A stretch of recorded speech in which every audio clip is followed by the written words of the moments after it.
నేను ఎప్పుడు కూడా ఎవరిని కించపరచడం దూషించడం ఈవెన్ ముఖ్యమంత్రి చంద్రబాబు నాయుడు గారి విషయంలో కూడా ఎవరన్నా గారు అనకపోతే కూడా ఊరుకొని నేను నా పైన నా క్యారెక్టర్, నా కాండక్ట్, నా క్రెడిబిలిటీ, నా ఇంటిగ్రిటీ వీటన్నిటినీ దెబ్బతీసే విధంగా కుట్ర జరగటం మాత్రం నాకు చాలా ఆవేదన కలిగించింది. నిజంగా ఈ జీవిత చర్మాంకంలో, ఈ వృత్తి చర్మాంకంలో చివరికి వృత్తి ఇంకెంతకాలం పనిచేస్తాను, ఇంకెంతకాలం జీవించుంటాను 70 ఏళ్ల వయసులో. ఈ వయసులో ఇలాంటి ఎప్పుడు రాని ఈ 50 ఏళ్ల కెరీర్లో ఎప్పుడు రాని 47-48 సంవత్సరాల కెరీర్లో ఎప్పుడు రాని మత్సతోటి నేను జీవితాన్ని చాలించాల్సి వస్తుందా, ఊపిరి పోతుందా, ఊపిరిని తీసుకోవాల్సి వస్తుందా అని బాధపడ్డటువంటి సందర్భాలైతే ఉన్నాయి. అందుకు ఎమోషనల్ అయ్యాను తప్ప అరెస్టులకి వీటికి భయపడి కాదు. కానీ ఈ రకమైన మచ్చ వేస్తారా? చంద్రబాబు గారు 1978లో ఆయన రాజకీయాల్లోకి వస్తే నేను అదే సంవత్సరం ఈ వృత్తిలోకి వచ్చాను. తండ్రి వయసు, చంద్రబాబు గారి వయసు నా వయసు దాదాపు సమానం అని చెప్పాలి. ఆయన నాకంటే ఒక 5-6 ఏళ్ళు పెద్ద కావచ్చు. అలాంటి నన్ను పట్టుకుని ఆయన వాడు వీడు అన్నారట ఒకరాయన. సరే, వారు గౌరవ మంత్రి పదవిలో ఉన్నారు, అధికారంలో ఉన్నారు.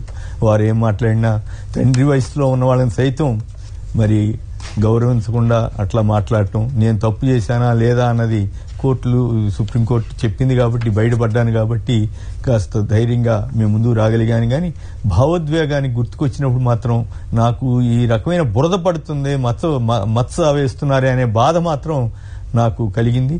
కేవలం ఊపిరి తీయాలని కొందరు, ఊపిరి పొయ్యాలని జగన్ గారు, భారతి గారు.